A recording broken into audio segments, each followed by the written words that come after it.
Future, the astronaut kid, the highs and lows. You go A1 Free Band Gang Takeover. Okay. Movie, everything. How you get that name Future? In the dungeon, I was the youngest in the dungeon from the dungeon family. You know what I'm saying? That's my family. So when I was over there, all the dudes they was older, more first generation, so second generation. They still kind of older than me. So they were like, you the future. Okay. I just stuck with that name. You know what I'm saying? The future. Where you from originally? Kirkwood, East Atlanta. Okay, so you Atlanta born and raised? Yeah, born and raised in Atlanta, graded, baby. You know what I'm saying? Born and graded. Okay. Raised like a minute away from there. Okay. And how long have you been active in the music business? I've been active in the music industry for a minute now, for like about, I say 6 years. Okay. You know what I'm saying? Behind the scenes, more just developing and learning how to write songs, and just more behind the scenes, developing and learning the business. Okay. What's Future's what's your process when you go in the studio? Because you got hits out there right now. Man. When I go in the studio, I just take the beat and whatever I'm thinking, I hurry up and go to the studio before my mind goes somewhere else, because my attention span is very short. So as soon as I think of it and I hear the beat, I don't even like hearing the beat unless it's already pulled up, because I know as soon as I hear something, I want to go in the booth. You know what I'm saying? So you can catch that natural vibe from it, and ain't just like tainted in the picture. Is there any pressure right now, coming out of Atlanta with all the star power that's in Atlanta? There ain't no pressure, because it's new. Everybody wants something new, but once you make your point, you got to make sure you prove it when it's your time and take advantage of the moment.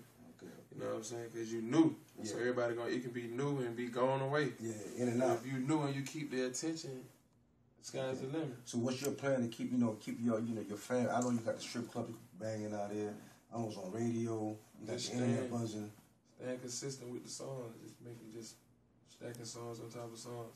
Keeping that catalog. It's always good to have a catalog to pick from. You know what I mean? What was your first track that everybody heard out here?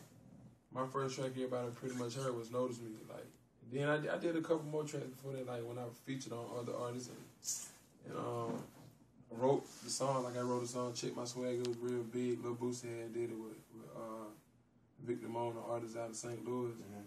You know what I mean? I had did that for Lil Boosie, but then it was in St. Louis, the biggest record in St. Louis. Notice Me, the biggest record in St. Louis. And it started bubbling in the strip club. And I had Lil Mexico lingo. It started going good for me. Song like Right featuring Scooter. It was going good and just started coming back to back. I was on Rocco Swag Season. Like before I even dropped Notice Me, I was on Rock Swag Season around him when he was making his album. You know what I'm saying? Then I was on Wildlife when he dropped his mixtape Wildlife. I was on that doing the verse, 2-3 verses here on the mixtape. Just taking advantage of every moment that I get every time I go in the booth, just making the most of it. Okay. And everybody out there know the big single was Racks on Racks on Racks. How did that all come about?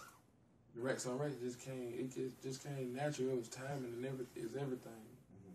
And you just learn it. When you go through certain stuff, you learn from your experience. Yeah. Because sometimes before you even experience it, you go through it, you gonna understand it. You like, damn, man, you tell a nigga to grind and man, stay at it, and he fucked up or he going through what he going through in the streets, and then gonna go to what he know how to do. But if you learn patience and sacrifice, then it happen when it gonna happen. Okay. So that's what always just came, like everything just matched up at the same time. Are you on the road with that track right now? Is that like when people book you right now? Is that the track? They don't book me just for Racks. They book me for me. Okay. And the whole movement, the whole free bands movement. Everywhere I go, they screaming free bands. I ain't even getting this hype off as Racks as they do as off Ain't Nowhere Around It, off True Story, songs that the streets feel. Okay. Like because my audience right now is the streets, and they're just growing day by day. It's growing, but at the same time, that's where I got to start, and I know it's a start point to everything. So I want to make sure I lay the foundation. How about traveling? Have you been out performing? Do you perform in the West Coast yet? No, I ain't performing on the West Coast. How about New York? I'm going out in no New York areas now neither. I'm coming. I'm just taking my time with everything. I could have been performed up there, but it's like you gotta be ready for certain shit. You don't want to put yourself out there. You know what I'm saying? You gotta pretty much hide your hand. Cause we putting you on the cover. You know what I'm saying? And I'm putting you on the cover for a certain reason. Cause I like anything that's the future. I like anything that's before the mainstream get it. You know what I'm saying? Yeah, I appreciate it. This is international. We in Africa. We in Canada.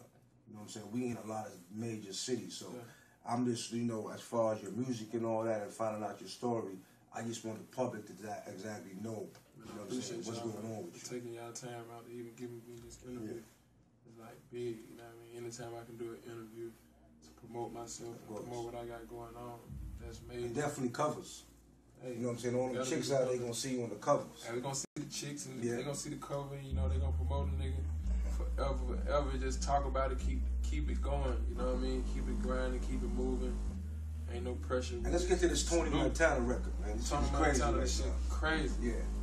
Tony Montana, I did it for the streets. You know what I'm saying? I had to paint that picture just to let them know where I'm at, like with the bars. Yeah.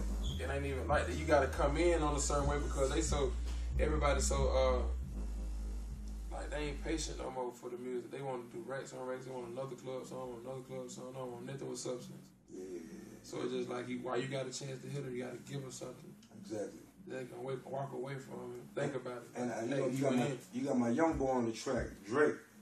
How did that remix, happen overnight like that?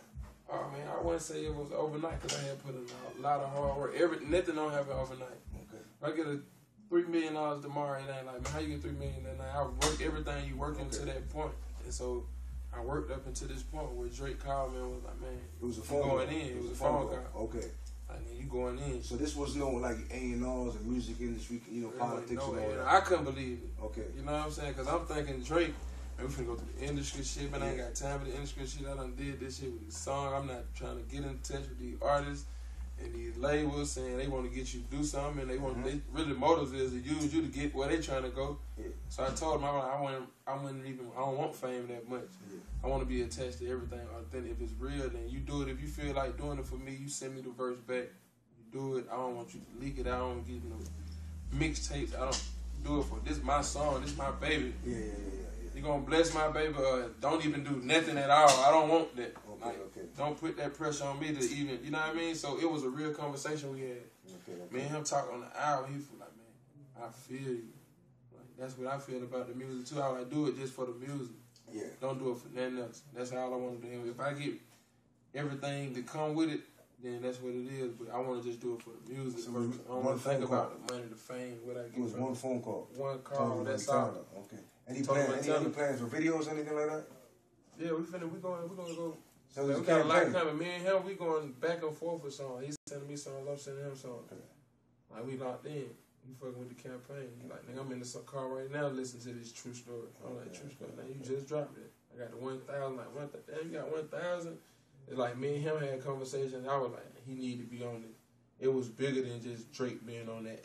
After our conversations and how we kicked it with each other, it was bigger than him just getting on it. To the world, it is what it is because that's how they accept it. Yeah. Cause you know what I mean? But for us, it's way bigger than just him being on the. And this is all off the music. That is just all our music. You know what I mean? Ain't no relationships, nobody connected us. It was just me and him. It was some, you know what I mean? Like people like, nigga, he trying to reach out to you. Okay. So it was dudes like that getting at certain DJs, salute them because they made it happen for me, you know what I mean? But at the end of the day, he reached out to me and called me himself. And they were like, you want him to call you? Because at first they were like, Drake want to get on Tony Montana.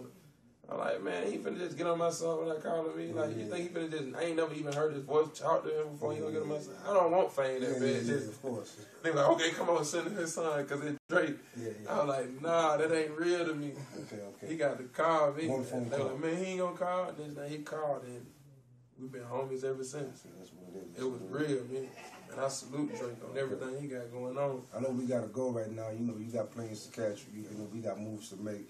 But let me ask you like a couple questions, like one answer, one question, like favorite city. Man, I can't even say a favorite city because every city, man, anytime people come out and support you, man, that's big. You know what I'm saying? Like, you got to be thankful. That's why I just got this grateful on me. I'm grateful for every fan, every interview. You know what I'm saying? Everybody, for the people, the promoter who brought me to the city. Like, now I come from a different place where everything didn't come easy. You got to take chances, you know what I'm saying? Highway chances. And you just don't end up like that all the time, you feel me? So, you got to be grateful for every, you know what I mean? Shit legit. Number one strip club in Atlanta. Number one strip club in Atlanta, probably. It's got to be Magic. That's what I can't say Kamal's, Strokers, man, Blaze, man, Blue Flame, Faucet Lady, Strokers. It's so many, man. They Cheetahs, Pink Pony. Yeah, I said Onyx, you know what I mean? Magic, Dancing Elite, Queen City, every strip club, you know, from here to King of Diamonds, you know what I mean? Vegas everywhere, man. Cheetahs in Vegas. What's your day-to-day swag? My day-to-day swag is just however I feel. I wake up, I might feel like Louis, I might feel like camouflage, I might feel like vintage, I might feel like mixed matching. I don't know, you know what I'm saying? Whatever I get up and I feel, I go out feelings and vibes. That's what, I'm a real person. You know what I'm saying? I don't do nothing for nobody else. I just say I made up my mind, everything I'm gonna do for me. I could get certain stuff. You know how a nigga might get a car for just to ride around for everybody else, how they look. You be done spend all your money just for somebody just to say, that nigga got a goddamn Benz for real, you know what I mean? You got to, I don't do that for nobody else. I did it for me. And then if I look, I don't put no rims on my car because I don't do it for nobody else. Yeah. I do it for me first, you know what I mean? Everything I do. My music, I do it from the heart, you know what I mean? And then it's come across to the people. You do it from your heart, then it'll come across to people. To the people the same way, and that's how they feel it. And they gonna take it the same way. So do what's real. One more question, guys. I know we gotta go.